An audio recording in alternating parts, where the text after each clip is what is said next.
destruidor, demolidor. Mas então tá, é isso aí. Quando vocês falam que o Inter jogou todo o primeiro tempo nesses jogos aí, sem construir, sem ameaçar, sem fazer outra coisa que não fosse tomar 2 gols do adversário. Isso é lamentável. É lamentável. Esse jogo aí do Fluminense foi muito emblemático, porque o Fluminense, poxa, ele não tem um elenco do Barcelona, do Real Madrid, entendeu? É só o Fluminense. E eu acho muito parecido os 2 elencos, Fluminense sem Ganso e sem Arias ainda. Sem Ganso e sem Arias. Cara, a diferença de um time para outro, para meu ver, claramente foi no trabalho coletivo, aos técnicos. Porque uma coisa que eu não consigo aceitar é o seguinte: tá chegando o Ener Valencia, olha o Mano, dizendo que ele tem que se adaptar, e isso e aquilo, tá sempre chegando alguém no Inter. Cara, o Mano tá 1 ano. Se o time tá organizado, se o time tem uma maneira, um padrão de jogo, os caras que chegam, entram e vão entrando no time porque a máquina funciona, a estrutura tá dando certo. Exemplo, próprio Marcelo no Fluminense, né, Nando? Próprio Marcelo no Fluminense, claro. Né? Agora, cada um que chega, não, agora o Mano dá uns, estamos retomando, estamos melhorando aos poucos, agora estamos, né? Primeiro vamos fazer isso para depois fazer aquilo, parece que ele assumiu há um mês. O Marcelo foi aquele atrás de quem o estreante Valência saiu correndo, né? Isso, exatamente. Na verdade, os dois, né? O Valência atrás do Marcelo e o Wanderson atrás do Samuel Xavier. Olha só. Samuel Xavier, se isso é o nome do lateral jogador. direito do Fluminense, que fez com que tanto o Marcelo na esquerda com o Valência e o Samuel Xavier na direita com o Wanderson fizeram isso o jogo todo. É nome de farmácia, né? Farmácia Samuel Xavier, tem tudo que você quiser. Belo Horizonte tem as farmácias Araújo, que eu gostava muito, gigantes, 24 horas abertas, JP tinha tudo, até par de meia eles vendiam na farmácia. Ah, é? CD, tudo. Tá com fome, tinha aqueles lanchinhos prontos que pegava, era uma loja de conveniências gigante que era uma farmácia. Nando Gross e os alto-falantes tinha lá ou não? Não tinha nessa aí em particular, me magoou muito, viu, Diogo? Vem cá um detalhe, hein? Mudando de saco para mala, mas com tragédia também. A diretoria do Aimoré demitiu-se. Eu nunca tinha visto demissão antecipada. E pegou fogo na lavanderia ontem à noite. Meu Deus. Demissão antecipada. Houve um incêndio lá no Cristo Rei, na lavanderia do clube. A direção do Aimoré, olha, não vamos nos habilitar para concorrer, termina aqui a nossa trajetória, assunto encerrado, etc, etc. Eu nunca tinha visto disso, então vai embora agora, pô. Vou te dizer uma coisa. Bom, ô Dioquim, tivemos futebol ontem à noite, segunda-feira? Tivemos futebol, Nando Gross, nós tivemos o Campeonato Brasileiro da Série B, que teve o Vila Nova batendo por 1-0 vitória da Bahia. Na C, o Confiança perdeu em casa para o Volta Redonda por 1-0. O Ipiranga de Erechim fez um jogo de 6 gols, 3-3 com a equipe do Náutico. E o Remo perdeu para o Operário de Ponta Grossa por 2-1. Os principais jogos aí que nós tivemos ontem pelo futebol brasileiro. Perfeito. Bom, Gustavo Machado, o Grêmio amanhã tem esse compromisso. Tricolor! Tricolor! E tá apresentando o Iturbe como reforço, é isso? Exatamente. Juan Manuel Iturbe, jogador argentino, mas que é naturalizado paraguaio, foi apresentado ontem à tarde pelo Grêmio. Jogador de 30 anos, que veio do futebol grego, com contrato até o final da temporada de 2023, mas também com opção de renovação para a próxima temporada. E a gente tem aqui, Nando, separado um trecho da entrevista. Para um pouquinho. Argentino, naturalizado paraguaio e veio da Grécia. Exatamente. Só para te entender, Brito, ele era argentino, não era convocado, vivia um grande momento não só no River, mas na base. Ele não novo Messi. Ele não conseguiu. Cara, Messi. só um pouquinho, Brito. Por favor. Aí, assim, ele não era chamado para a seleção principal e o técnico do River, que trabalhou com ele, o Ramon Dias, foi para a seleção do Paraguai e um dia ligou para ele, cara, Por que tu não... Não te naturaliza para jogar pelo Paraguai? Ele jogava no Paraguai, por que tu não te naturaliza Paraguai? Para jogar na seleção. Para te poder jogar uma seleção, daqui a pouco até uma Copa do Mundo, e ele escutou o conselho e por isso, como o Gustavo falou, é argentino, naturalizado paraguaio. E veio da Grécia. Inclusive, com que idade? Ele atualmente 30 anos. 30 anos, veio da Grécia, a Argentina não quis, foi pro Paraguai. Meu Deus. Não, a carreira dele não é boa. E a gente brinca isso aí porque ele foi apontado, tu botar o nome dele, YouTube, novo Messi, vai lá, tu vai ver um monte de manchete. CNN, ESPN, UOL, Placar, tudo aqui, né? Alvo do Grêmio foi visto como novo Messi, Iturbe chamado de novo Messi, mas nunca Grêmio anuncia acordo com o atacante que já foi tratado como novo Messi. Várias manchetes. Mas não deu certo, né, JP? Eu acho que novo Messi vai ser meio complicado, né? Inclusive, vão ter que fazer de novo alguma coisa. Inclusive, Nando, ele até já atuou, né, na Arena do Grêmio com a seleção paraguaia na Copa América de 2019, naquele jogo contra a seleção brasileira que o Brasil se classifica nas penalidades. E recebeu ontem, do vice-futebol do Grêmio, Antônio Brum, a camisa 21. Será o número em que investirá o Iturbe com a camisa do Grêmio. Então a gente tem uma palavra aqui dele, Nando, o teu comando pra gente reproduzir. Vamos ver. Da apresentação do Iturbe que aconteceu ontem à tarde. Sí, yo tengo 30 años, pero me siento de 20. Creo que la preparación siempre es importante para un atleta y aquí creo que estamos llevando bastante bien. El año pasado tuve bastantes juegos, no tuve ningún problema y creo que uno siempre se tiene que preparar para rendir al máximo. Y creo que yo lo estoy haciendo y sí me siento todavía para hacer eso y tener esas características. Iturbe, aqui. Muito se tinha uma expectativa quando você surge lá na Argentina, antes até de se naturalizar paraguaio, se brincava de ser o novo Messi, enfim.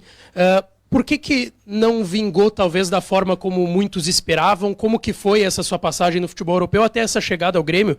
E obviamente falando no futebol grego, onde você estava recentemente, mas por que o Iturbe não correspondeu como se esperava no início da carreira e como que você espera corresponder agora nessa chegada ao Grêmio?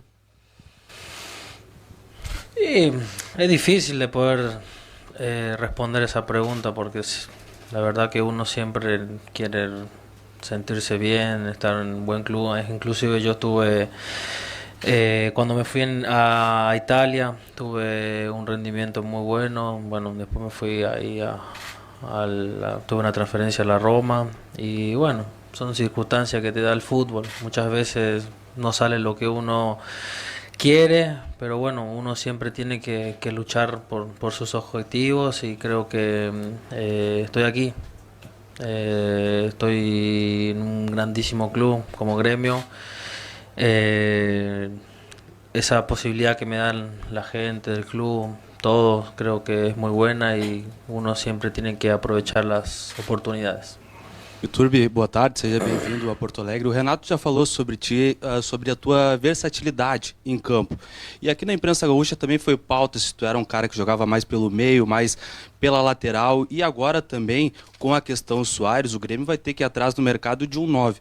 Qual a posição que tu faz? Qual que tu te adapta melhor? E tu faria essa posição de 9 caso o Grêmio precise? Todavía no tuve la oportunidad de hablar con Renato porque bueno, teníamos un juego muy importante que era el de ayer. Ellos venían de un viaje de Bahía, entonces no tuvimos esa oportunidad. Ahora se vuelve a jugar cuarta. La cuarta, que es un partido muy importante, y bueno, después tenés el fin de semana que no hay juego, y yo creo que en esa semana vamos a tener mucha oportunidad de poder hablar en la función de que él me quiera utilizar. De 9 me dijiste, ¿verdad? Es una posición un poquito complicada para mí, pero yo no tendría esa oportunidad porque yo soy un jugador vertical que hace muchas diagonales también, y entonces uno se sentiría bien, pero eso ya depende del técnico. Yo no te podría decir si podría jugar nessa posição ou não. Nós vimos, Iturbe, que você estava com a delegação do Grêmio ontem, veio para o jogo. acompanhou um jogo de grande público, quase 50 mil torcedores, um dos melhores jogos do campeonato, apesar da derrota do Grêmio. Como é que foi para você ter essa primeira experiência como um jogador do Grêmio, mas vendo casa cheia, vendo a recepção do torcedor? Como é que foi essa sua primeira experiência? No fue mi primera experiencia porque yo cuando tuve 14 años tuve la posibilidad de estar aquí en Gremio. Fue una situación que tuvimos ahí cuando yo jugaba en Paraguay en Cerro Porteño. Tuve esa posibilidad de aquí venir a Gremio, pero por situaciones familiares no me pude quedar aquí. Así que hace 15 años que conozco la torcida de Gremio y la verdad ayer fue bastante bueno porque yo conocía el Estadio Olímpico. El Estadio Nuevo jugué bueno en la Copa América contra Brasil y ahora ayer me tocó conocer, o sea, toda la torcida de Gremio ahí. La verdad fue una sensación muy muy buena. Tuve creo que esa oportunidad de poder estar acá, porque cuando era chiquitito tenía esa sensación de poder jugar y vestir la camiseta de Gremio. Tu já teve experiência aí no Paraguai, na Argentina, Portugal, Itália, Inglaterra, enfim, agora vai jogar no futebol brasileiro. Qual é a tua expectativa nesse sentido, né? De jogar aqui no Brasil, enfim, de ter essa experiência por aqui também, já com a experiência que você tem no futebol, né? Sí, creo que la única diferencia con el fútbol brasileño con el resto es que se juega bastante. Creo que un jugador tiene que prepararse de una manera increíble. Sabemos que no es fácil jugar miércoles, sábado, domingo, pero bueno, como te digo, la preparación es lo que cuenta. Y nada, estoy contento, muy feliz. Sabemos lo que es el fútbol brasileño a nivel internacional, lo ve todo el mundo. Y más de llegar a un equipo como Gremio, para mí es una sensación muy buena y tengo 30 años, cumplí 30 años, pero me siento joven al llegar acá. Iturbe, aqui, bem-vindo a Porto Alegre. Exatamente sobre isso, né? A gente vem, nos últimos tempos, os jogadores que vêm de fora acabam se assustando um pouco com o nível do futebol brasileiro, seja pelo calendário, que tem muitos jogos, tem muitas competições, né? Principalmente os grandes clubes, como o Grêmio, que estão sempre em mais de uma competição. É muito desgastante esse calendário. Você já está a par disso, está pronto para jogar toda semana, quarta, domingo, e às vezes até mais do que isso, se preparando para outras competições. Como que você está vendo até mesmo o calendário do Grêmio nesse ano? Obrigada. Sí, como vos le dijiste, es sorprendente cómo aquí en el fútbol brasileño se juegan los partidos de miércoles, sábado y es a nivel, como te voy a decir, muy muy grande, ¿entendés? Porque todos los juegos son intensos, también cuenta mucho la recuperación, los viajes, ¿me entendés? Pero bueno, uno ya se tiene que olvidar de eso, tiene que solo dedicar a jugar y a saber ¿cómo te voy a decir? Los juegos van a ser intensos, la intensidad que tiene cada juego y uno tiene que estar preparado. Iturbe, boa tarde aqui. Você falou sobre essa sua passagem pelo Grêmio aos 14, essa oportunidade de poder vir aqui. O Bruno falou também na manifestação dele que você optou pelo Grêmio entre outras opções. Por que o Grêmio? Porque Grêmio é o maior do Sul. No sé cómo fala, pero bueno, está. Bravo. Nada, porque era Gremio, por todo lo que significa jugar acá. Yo ya tenía en mente también muchas cosas cuando estaba acá desde chico y creo que esa fue la elección que quise. Y aparte, desde la primera vez que me hablaron de Gremio, a mí me sorprendió bastante. Pero bueno, después ya creía de más y nada, ya no quería escuchar a nadie. Como dijo acá el vicepresidente, que había muchas ofertas, pero bueno, Gremio es Gremio. Así que esa es la elección que tuve. Muito bem aí, Nando. Juan Manuel Iturbe, na sua apresentação ontem à tarde, e até falando sobre também seu histórico, né, com o Grêmio, ele que já tem uma identificação com o clube desde a sua juventude, e aí depois de alguns anos retorna agora, de fato, para atuar com o profissional do Grêmio. Já tinha também conhecimento em relação ao Estádio Olímpico, já atuou na Arena do Grêmio pela seleção paraguaia e vestirá a camisa 21 do Grêmio. Juan Manuel Iturbe, apresentado ontem à tarde ao lado do vice-presidente do Grêmio, Antônio Brum. Ok, vamos ver, quem sabe o YouTube não vem pra cá e não redescobre o seu talento agora aos 30 anos aqui, jogando pelo Grêmio. Ontem a CBF divulgou o áudio da conversa entre o árbitro Flávio Rodrigues de Souza e a cabine do VAR, no jogo recente agora de Grêmio e Botafogo. Os dois falam que existe o contato, mas que não seria suficiente para derrubar o Bitelo. Olha só, o Rodrigues de Souza diz assim, ó, o Flávio Rodrigues, tudo certo, tudo legal, nada, tem um braço, mas é leve, não é o que derruba ele. Tem o contato do braço, mas não é suficiente para cair. Tem contato na camiseta, possível bloqueio. É a fala dos integrantes da cabine do VAR. Bom, depois dessa possível bloqueio, tem contato na camisa, mas não é suficiente para cair. Eu acho que isso tem que... Não é o cara do VAR que tem que interpretar, mas vamos em frente, vamos seguir aqui o que mais que tem. Né? O CNM foi desafiado pelo Renato para explicar, né, a análise desse lance aí, o que aconteceu. Né? E quem analisou lá em cima, o gerente técnico do VAR, foi o Péricles Cortes Bassols, que era o árbitro do VAR, o principal árbitro do VAR, que eles chamam de gerente do VAR. Tá? E aí, a explicação, tá? Vem assim, ó, o que diz o Wilson Seneme, tá? A gente vê que vem a bola em uma zona que é complicada para ele, mas ele se aproxima. Ele, é claro na fala dele, ele vê o agarrão, tá falando do árbitro de campo, mas interpreta que não há impacto, é leve para a queda do jogador. O simples fato de agarrar a camisa não é infração, tem que ter impacto nos movimentos do jogador, tem que impedir ou dificultar. Na nossa visão, é uma ação com potencial de se tornar infração, mas perde peso quando o jogador desiste da jogada e vai ao chão. Talvez, se tivesse seguido na ação, provocaria a infração. Foi o que esclareceu o Wilson Seneme. Pois é, Nando, nós falávamos ontem, né, em relação a esse lance, e também a gente falava a respeito de imagem, né, que imagem também não é parâmetro. Eu vi a foto, né, que foi até uma foto em que o Grêmio associou a uma nota oficial, depois da partida, falando sobre esse lance, criticando principalmente a não marcação dessa penalidade. Eu concordo que a foto não tem como dimensionar, por exemplo, a intensidade de um empurrão. Mas a imagem ontem que eu vi, aí depois tem uma outra discussão, que foi a questão ali da desistência da jogada, enfim, isso pode ter caracterizado a não marcação da penalidade, mas a foto, ela mostra, pelo menos para mim, claramente, uma puxada, assim, que a camisa esgaça de uma maneira considerável, assim, e por conta dessa elasticidade ali da camiseta, acho que dá para interpretar que pelo menos fraco o puxão não foi. Ela estica bastante naquele puxão. Aí tem essa questão da desistência da jogada, que foi também uma das explicações do presidente da comissão de arbitragem da CBF, Wilson Seneme. Mas o puxão, ele foi forte, não foi fraco. Ele poderia ali ter sim ocasionado ocasionado uma impossibilidade de seguir na jogada. O que eu discordo é o Péricles Cortes Bassols analisando e interpretando o lance. Ele tem que dar imagem para o árbitro. Quem interpreta é o árbitro de campo. Ele é o árbitro do jogo. A gente pode ter 200 árbitros, mas tem um cara que manda.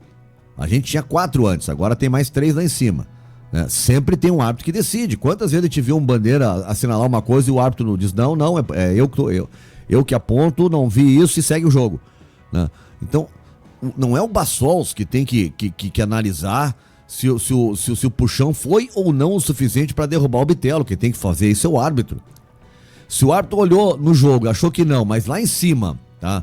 Pô, tem um que chega a dizer assim, ó, possível bloqueio. Possível bloqueio? Então vai olhar. Tem contato no braço, mas não é suficiente para cair. Tem contato na camiseta, possível bloqueio. É a fala dos integrantes do VAR. Vamos lá, vamos tirar essa dúvida. O VAR saiu aí para isso. Eu tô convencido que a gente tem que... Eu acho que nós vamos ter que daqui a pouco fazer o tal do desafio. Que o treinador de cada equipe tenha direito a 1 ou 2 desafios ao longo do jogo. O VAR segue como tá, né? Com as suas análises, tal. Agora, lance que o estádio inteiro, o técnico, todo mundo quer uma revisão e só 3 ou 4 não querem, eu acho que a gente tinha que ter o desafio. Como já existe no vôlei, como existe no tênis e em outros esportes. que o treinador pudesse dizer, né? Olha, eu quero usar meu desafio para esse lance. Ele teria direito a um em cada tempo, né? Não sei, só uma ideia, pode ser um jogo todo, sei lá. Né? Mas eu acho que esse lance é um lance que nós estamos discutindo até agora, e se estamos discutindo até agora é porque foi um lance que tinha que ter tido a análise do VAR. Bom, também teve o lance do VAR, do lance do Everton Ribeiro no jogo Palmeiras e Flamengo. Né? O Flamengo, que a análise de um possível pênalti reclamado pelos visitantes ali no caso, pelo time do Flamengo, né? No lance o Everton Ribeiro se projeta em direção à bola na grande área e cai, depois de uma dividida com o zagueiro aquele, o Richard Rios. Eu até tô olhando o lance aqui de novo, pra mim o sujeito só vai e empurra, pra mim é pênalti, claro, né? Aí só que no VAR a interpretação é tipo a do Bitelo. Não teve força suficiente para a marcação da penalidade. Contato mínimo e ele se joga. Cara, quem vê o lance, dá uma olhada. O cara se joga, mas ele é atropelado. Para ele não cair ali, olha... Tinha que ser o Hulk, por exemplo, do Atlético Mineiro para não cair. Aí outro VAR diz assim, ó, para mim não tem impacto nas costas, tem contato, mas não tem impacto suficiente para derrubar ele. Ele segura a passada e se joga, o impacto é mínimo.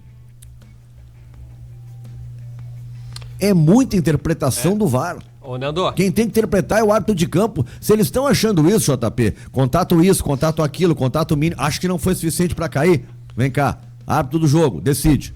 É isso, cara. O lance aconteceu, tem que colocar o lance ali pro árbitro analisar. Cara, eu não quero ser chato, tá? Mas eu vou ser mais uma vez. Se existe a palavra, o Nando já falou ela mais que uma vez, interpretação, infelizmente, nós nunca teremos 100% de acerto. Porque o Nando mesmo citou que foi usado pelo VAR em 2 lances no final de semana. Que na visão, tanto de quem estava no Flamengo e Palmeiras, como o Grêmio e Botafogo, eles interpretaram que, no caso do Bitelo, o puxão não foi suficiente, que o Bitelo estava projetando já o corpo para trás, e agora eu nem tinha visto esse lance, o Nando estava comentando aí, que na visão do VAR é um empurrão mínimo e que o jogador se projetou à frente. E aí não tem, se é lance interpretativo, o que a gente vai fazer? Eu acho, o JP... não sei se tu entendeu o que eu quis dizer, Nando. Que não, eu entendi.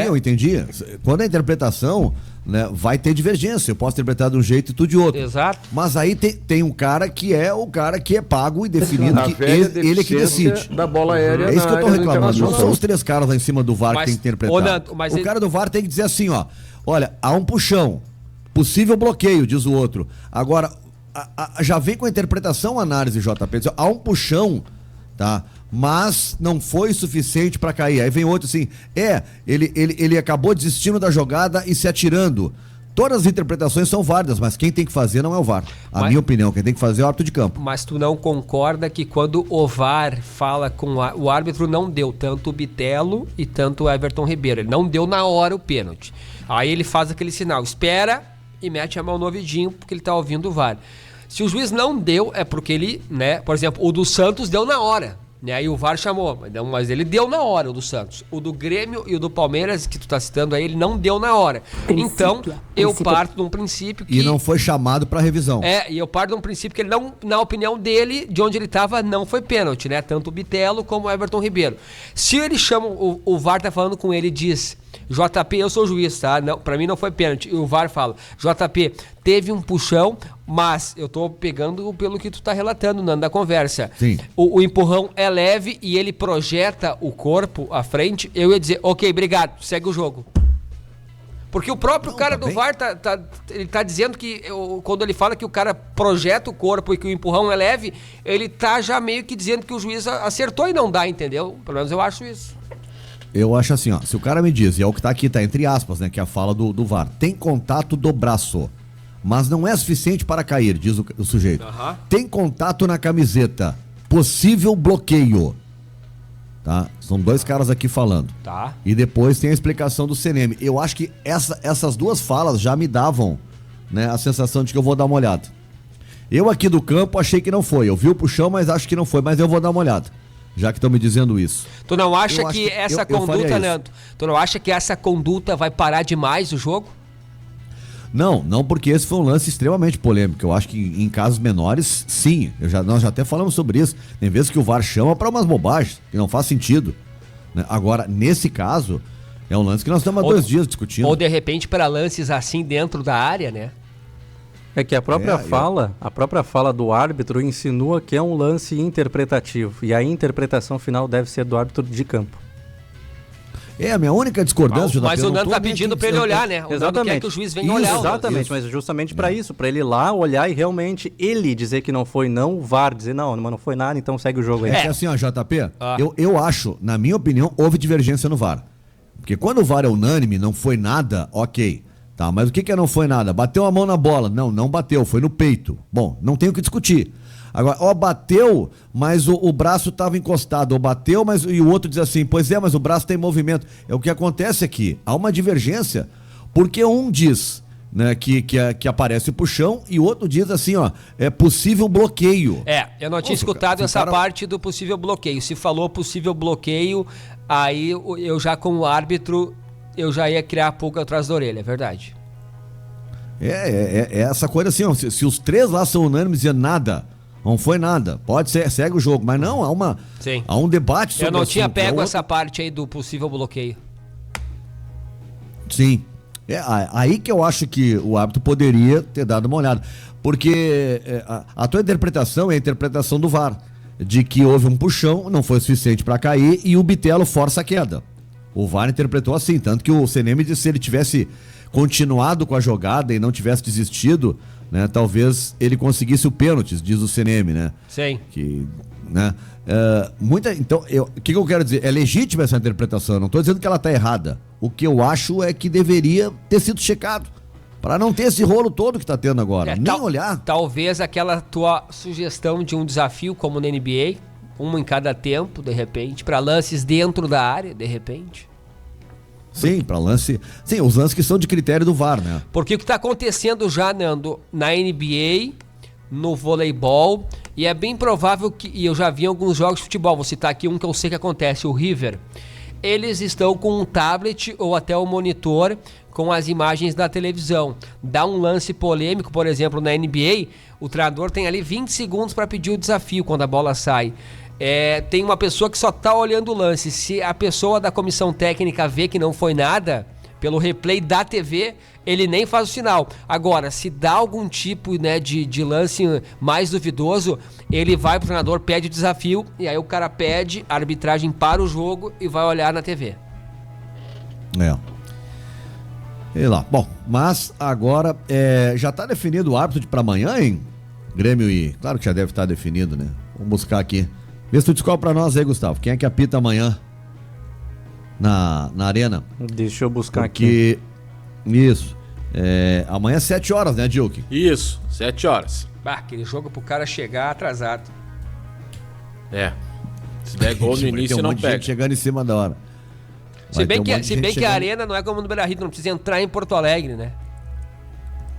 Mas quem tá dentro de Porto Alegre, por exemplo... É que, JP, aquela região, nesse horário, é a que mais engarrafa. Ou para quem tá saindo é um horror. O cara que tá indo de Porto Alegre voltando, por exemplo, para Novo Hamburgo, para São Leopoldo, né, Canoas. Hilton Pereira Sampaio. Fecha tudo. E quem tá chegando também é um horror. Então a região ali já é complicada no horário. Tá falando da arena, né? Ainda. Arena. Sim. Arena. Nunca fui ali nesse horário, então não posso falar muito. Hilton Pereira Sampaio, viu, um trio goiano amanhã. Um trio não sei, porque não tem a confirmação, mas o árbitro de Copa do Mundo, né? O árbitro de Copa do Mundo. O Hilton Pereira Sampaio. E eu confesso que me irrita um pouco, tá, Gustavo? A maneira, às vezes, como ele conduz o jogo. Mas a CBF escala um árbitro aí de primeira linha pro jogo do Grêmio contra o Bahia. Ele vai ser auxiliado pelo Bruno Rafael Pires, que também é auxiliar FIFA, e pelo Leone Carvalho Rocha, e o árbitro de vídeo é o Rodrigo D'Afonso Ferreira, de Santa Catarina. Foi o primeiro árbitro negro que a CBF enviou para uma Copa do Mundo para representar o Brasil. Nunca tinha acontecido. Eu gosto que a gente teve árbitros de muita qualidade negro. O próprio Paulo César de Oliveira, eu considero que era um árbitro de alto nível, que não cresceu muito. O Márcio Chagas aqui era um grande árbitro. A gente teve grandes árbitros. O Márcio se aposentou precocemente, né? O Márcio Chagas teve aquele episódio das bananas. Sim. Se aposentou porque meio que aposentaram ele, Gil. A federação escanteou ele, o cara foi cancelado. Foi cancelado. Na medida em que ele denunciou o que aconteceu com ele não teve mais espaço nenhum. Ele foi totalmente escanteado. Isso só acontece no Brasil, eu acho, né? O cara, ele sofre a vítima de um crime e aí ele é penalizado por tabela. Isso aí não existe. É bem isso. O cara enfiou uma banana no cano de descarga do carro do cara e o cara teve que deixar de ser árbitro. É um negócio impressionante. Se tu contar isso num país sério, eles vão rir de ti. O cara apitou o jogo, saiu do banho, foi pegar o carro não pegava. Daí ele foi ver por que tinha uma banana no cano de descarga. Então, mas vem cá, a federação, e eu não lembro disso, tá? A federação nunca se manifestou de alguma forma. Não, teve nota, teve nota. A federação fez de tudo para que o Márcio não fosse fazer boletim de ocorrência. Para ele não levasse o processo adiante. Pediu, inclusive disseram para ele, se o problema foi teu carro que foi extraviado, a federação paga o teu carro, mas isso vai te prejudicar. Disseram para ele, isso vai te prejudicar, não vai ser bom para ti, né? Não faça isso, não denuncia. E ele denunciou. Tinha sido o 5º episódio. O Márcio tinha passado já por 5 casos graves de racismo e ele tinha matado no peito. Tá? Esse aí ele decidiu não matar no peito. O ruim é que se fosse, se fosse nesse tempo agora, hoje, nesse ano, nesses últimos 2 anos, dá para colocar, seria diferente, viu, Nando? Pela maneira com que, principalmente, daí sim as redes sociais servem para alguma coisa, a maneira com que as pessoas se posicionam hoje para esse tipo de conduta de crime. Na época do Márcio Chagas não tinha ainda o movimento que se tem hoje, porque se é hoje o que aconteceu com ele, naquela vez lá que eu nem lembro, acho que é 2014. Pois é, eu tenho que olhar agora. Lá. Faz muito tempo, mas também não tão pouco, né? Eu acho que o desfecho seria diferente, viu, Nando? Sim, o momento hoje é outro, né? Exatamente. Hoje, por exemplo, o jogador, tudo bem, é o Corinthians, mas é um caso assim, e outros tantos, Cuca, o Danilo Avelar, que fez um comentário aí de injúria racial. 2014, ele foi eleito o melhor árbitro do Gauchão naquele ano, né? 2014, sabia que faziam quase 10 anos. A gente teve o Wallace do vôlei também, que acabou sendo aí afastado durante um tempo, e outros tantos casos. Então, fazem quase 10 anos esse episódio do Márcio Chagas. Se é há 2, 3 ou até 1 ano atrás, ou agora, com certeza o desfecho seria diferente. O primeiro clube no Brasil a ter sido punido, né, por racismo na justiça desportiva foi o Juventude. Foi aquele lance do Juventude Inter. Antônio Carlos. Do Tinga. No Tinga, não foi o lance do Tinga. O Antônio Carlos já é um pouco Carlos depois. Em cima do Giovânio. Eu não lembro do Tinga. Qual foi o do Tinga? Sim, a torcida do Juventude começou a gritar pro Tinga, macaco, gritos racistas, imitar macaco, coisa assim, né? Cada vez que ele pegava na bola, né, fazia isso. E o árbitro relatou isso em súmula, mas não devia só ter relatado em súmula, tinha que ter parado o jogo. Hoje tem que parar o jogo. E aí o STJD, decisão unânime, deu 200 mil de multa e tirou o mando de campo de 2 partidas. Foi só isso que aconteceu. Foi pouco, tá? né? Mas foi a primeira punição. E depois tem outros. O Márcio Chagas, ele, por exemplo, tem episódio 2005, com ele. Nando. 2005. Isso é 2005. Isso é 2005. O caso do Giovânio é no ano seguinte, é 2006, e é com o Antônio Carlos. O Antônio Carlos ali, pegou 120 dias, né, de suspensão. Porque ele agrediu o Giovânio também, né?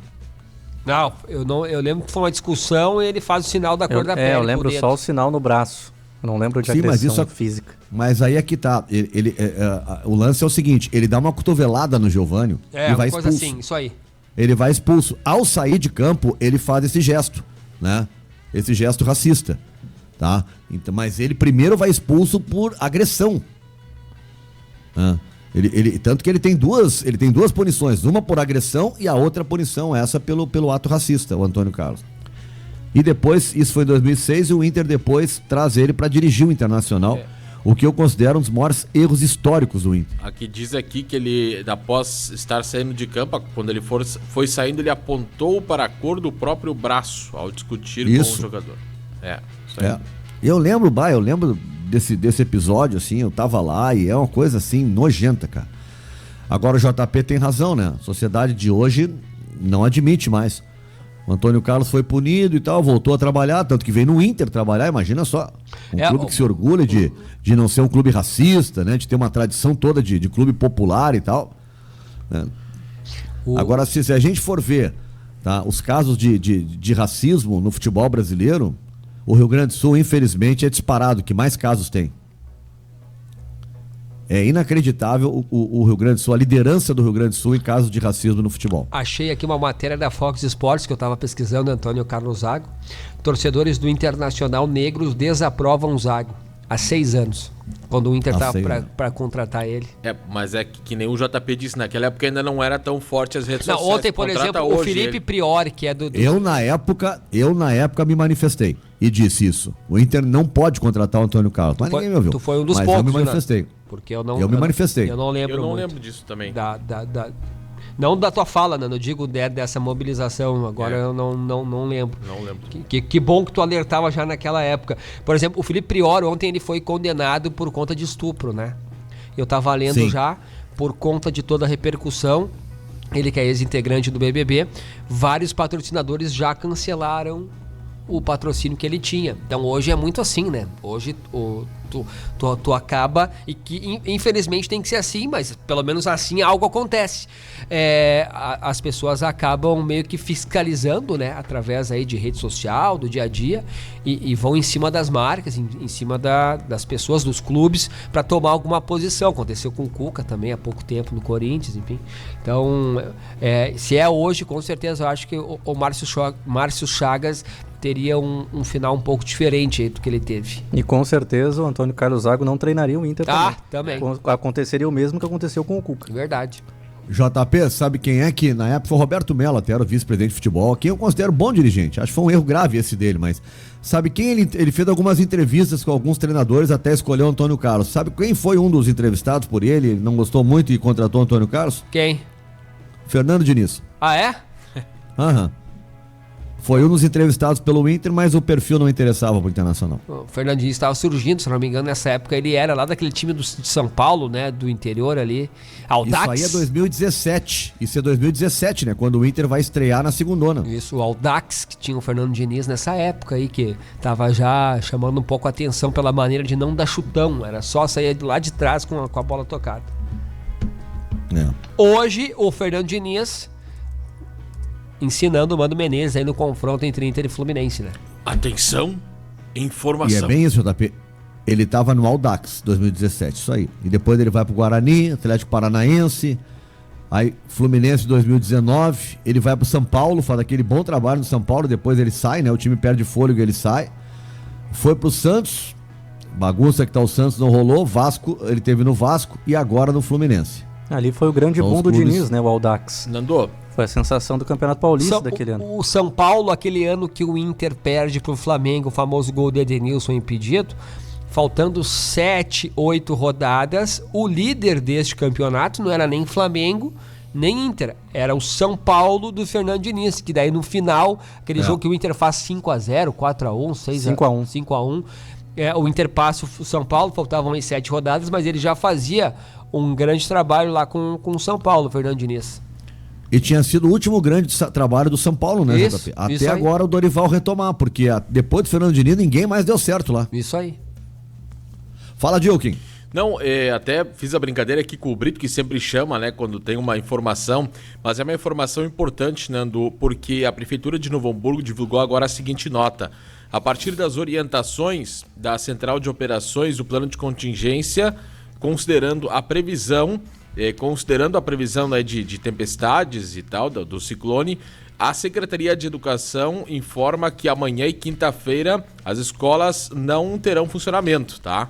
Escolas estaduais, escolas municipais e também espaços pedagógicos devido à possibilidade de fortes chuvas. Perfeito. Há um alerta, né? Então a gente tem que ficar ligado. Inclusive nesse final de semana, por exemplo, a minha filha tinha prova no colégio, JP, e cancelaram, né? Por conta, né, da possibilidade de um ciclone. Então é isso, acho que tá Marinha e IMET, né, emitindo o alerta para tempestade, que deve começar na quarta-feira. Tô vendo o NH aqui. Eu era um dos. Deve começar. Eu era um dos, e reconheço, quando a gente fala bobagem, pensa bobagem e se equivoca, tem que reconhecer. Eu era um dos que numa época falavam, mas fizeram a previsão que ia ter ciclone e não teve. Que bom, não, porque quando tem, cara, a gente viu o estrago que acontece, né? E justamente a previsão, o nível do rio dos Sinos, ele tá elevado, pelo que eu tenho acompanhado. Segue elevado. Né? Segue elevado, então não precisa nem ser daquela dimensão que teve o último ciclone pra gente ter problemas, né? É porque tu vai imaginar, né, Nando, o rio já tá elevado. Se daquela vez a chuva causou tantos problemas, imagina agora qualquer chuva que vier já vai, né, elevar mais ainda o rio. Imagina se vier uma chuva parecida com aquela, meu Deus do céu. E o Brasil ainda, né, Nando, ele acaba tendo... Claro que infelizmente a gente tem aí várias mortes já registradas e estragos, mas se tu pegar, por exemplo, lá o Japão ou outros países aí que a gente acompanha pela televisão, que tem aquele tsunami, que a água invade mesmo, né? O mar acaba invadindo mesmo, a gente nunca teve assim tão grave. Porque se até lá eles têm dificuldade às vezes para tirar as pessoas ou de fazer, né, uma mobilização para tentar evitar qualquer tipo de morte, pessoas machucadas, aqui a gente tá bem longe disso, né, Nando? Assim, para evacuar. A gente tá falando agora, eu sei que na segunda passada já se tinha também um aviso para as pessoas que moram aí próximas a algumas regiões, não só em Novo Hamburgo, mas em vários pontos do estado, terem o cuidado.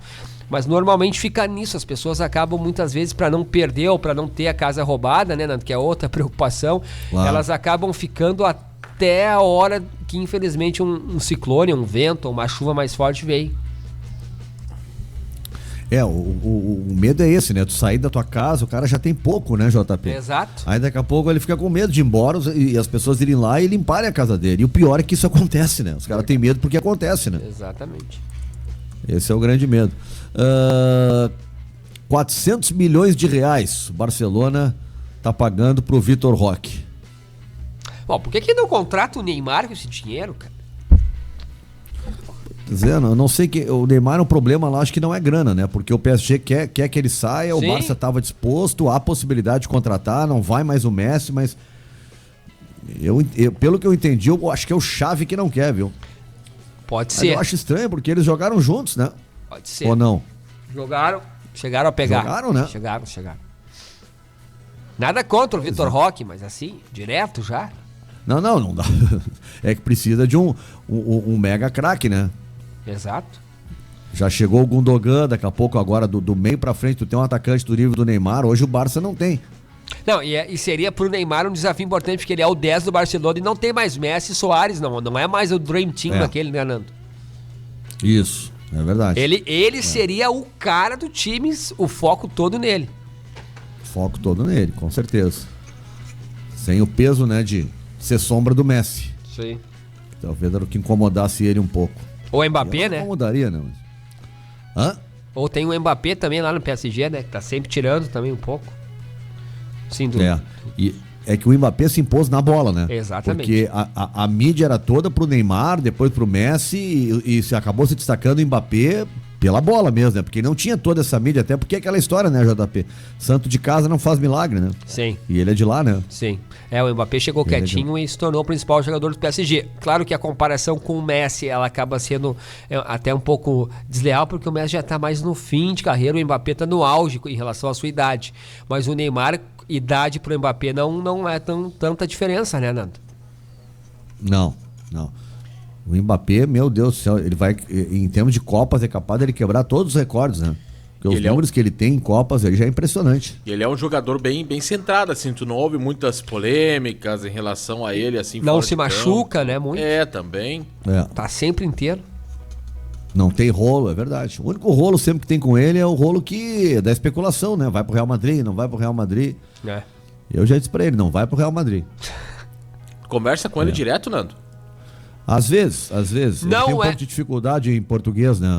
Sim. Não é o Mbappé, mas o Alan Patrick volta domingo, viu, Nando? Ele volta Maurício tem prazo já ou não? Tá, o Maurício, ele junto com o Johnny, ele está aí dando, o Inter estima que ele esteja à disposição para o jogo contra o River certo, que é só em agosto. Então acho que para domingo ainda não. Lembrando que o Inter tá de olho aí, tem o Sérgio Rocher, o goleiro que vai chegar. O Inter não confirma ainda, mas será goleiro do Inter. O Nacional já despediu ele nas suas redes, fez homenagem para ele e tudo mais. O Inter tá tentando aí, tentou o Cuejar fica no mundo árabe, e o Inter tá tentando o Bruno Henrique, ex-Palmeiras, ex-Corinthians pro meio campo. É um negócio que o Inter tá focado nesse momento. Por quê? Porque o Johnny, que tá machucado, e que a princípio não volta contra o Palmeiras também, assim como o Maurício, deve sair, viu, Nando? O futebol aí do exterior deve contratar o Johnny, e o Inter quer ter uma reposição já logo. Então, por isso, o nome do Bruno Henrique como opção aí no mercado. No Grêmio, pro jogo de amanhã, talvez a única dúvida seja se o Soares vai ou não pro jogo. No mais, não tem muito o que mudar o Renato, né, o Gustavo? Exatamente, Nando. Não tem muitas alterações em relação ao time que empatou com o Bahia na semana passada. A dúvida fica entre Vina ou Soares no ataque. O Vina que amanhã possivelmente já faz a sua última partida vestindo a camisa do Grêmio, ele que está se despedindo e indo para o futebol árabe. Agora só falta acertos com o Grêmio e o Ceará, né, para definir essa situação, porque o Vina segue emprestado pelo Ceará ao Grêmio, e aí, por conta dessa negociação, vai ter uma compensação financeira para o Grêmio. Mas amanhã o Vina que deve fazer a sua partida de despedida do tricolor e se dirigir ao futebol árabe. Tem futebol hoje à noite, Nilton? Tem playoffs da Sul-Americana, às 7 da noite Colo-Colo e América Mineiro, às 9 da noite tem Barcelona de Guayaquil contra o Estudiantes e às 9h30 da noite tem o Corinthians contra o Universitário, para saber quem vai para as oitavas de final da Copa Sul-Americana. Isso é jogo único ou são dois jogos na Sul-Americana? São dois jogos. Sim, ida e volta. Ida e volta. Então tá. E aí que depois, tem de almoço hoje, Joaquim? Frango a fubá. Frango a fubá. E aí depois... Não, hoje tem pastel de carne e carne de porco. Não, eu ia dizer que agora os playoffs e aí depois naquelas mesmas semanas aí das oitavas da Libertadores e as oitavas da Sul-Americana. Ok. Frango a fubá então, Joaquim? Frango a fubá. Não, hoje é carne de porco e pastel de carne. Opa. Então tá. Gustavo, vai um abraço, tá? Aquele abraço, Nando, só para dizer que eu, meu amigo Florentino Pérez e também Ancelotti estamos negociando. Queremos Mbappé no Real Madrid. Então, Ancelotti ano que vem já sai de lá. O Ancelotti já tá bem. Mas o que eu posso dizer para ele? Não vai pro Real Madrid, é só o que eu já disse pra ele, né? Hashtag não vai pro Real Madrid, é o que eu tenho dito pra ele. E ele, por enquanto, tá me levando a sério. Das 14 Champions que tem o Real Madrid, quantas foram compradas, Nando? No mínimo 13. Não, eu diria que 12. Aqui é o Palmeiras? 12. Isso é muito bom. Não, os caras eram ameaçados, rapaz, pela ditadura do Franco. Ou ganhava o Real Madrid, eu matava os árbitros, matava todo mundo. Os caras eram ameaçados pelo time do Franco. Isso é um bom corte para as redes, Gustavo. Mas isso é história, todo mundo sabe. O Camp Nou foi um palco, foi bombardeado pelo exército franquista, porque lá era resistência contra a ditadura. O estádio do Barcelona foi bombardeado. Por isso é mais que um clube, entendeu, Gil? Entendi. Tem posição. É isso que eu cobrei no Inter. Não pode o Inter contratar o Antônio Carlos, que é um cara que não é que cometeu um ato racista, ele é racista. Sabe qual é a frase dele pra dizer que não é racista, JP? Uma entrevista. Eu tenho um monte de amigo negro. É a clássica. Porra, é a frase mais racista que eu conheço é essa. Tá? O cara pra justificar que não é racista. Sim, ele tem frases maravilhosas, assim, o Antônio Carlos. Eu tenho amigo negro, a senhora que cuida lá da minha casa, não sei quantos anos, é negra, né? E assim vai, são os argumentos dele. Ele disse que não há racismo no futebol e que é a coisa mais normal do mundo os jogadores, os brancos, chamarem os negros do futebol de macaco. Ei, macaco, passa a bola e tal. Uma entrevista com a maior naturalidade. Como é que esse rapaz trabalha ainda no futebol? Ele disse que no caso do Giovani foi um lance de jogo e que tiraram ele pra Cristo. Resolveram me tirar pra Cristo. Tipo, pra dar seu exemplo, né? Ele achou normal, ele nunca fez uma avaliação, eu me arrependo, eu acho que eu fui mal, eu errei. Não. Ele acha que exageraram com ele, que não tem racismo e tal. Quer dizer, ele é convicto. Aí não pode ser técnico de futebol de um clube com a bandeira do Internacional, né? Não pode. Porque o cara é assumidamente, ele é convicto. Não é que ele, né, eu cometi um erro. Não. E o racismo é uma das bandeiras históricas que o Inter traz sempre, né? É um negócio, pois se tu parar pra pensar, é um troço de louco isso, né, cara? Como é que chegou no Inter? Esse que me chamou a atenção, cara. No Inter não podia isso acontecer. Cara, como é que tu vai avaliar uma pessoa pela... Eu fico indignado. Como é que tu vai avaliar uma pessoa pela cor da pele, sendo que eu sou cego, Nando, e eu vou conversar e vou lidar com a pessoa, às vezes, dias, meses, anos, e não vou nem ver qual é a cor da pele dela? É todo mundo igual. Buenas. Vamos embora. Abraço, Nando. Abraço. Amanhã, 11 da manhã, estamos de volta aqui na ABC 103.3 FM. Valeu, tchau.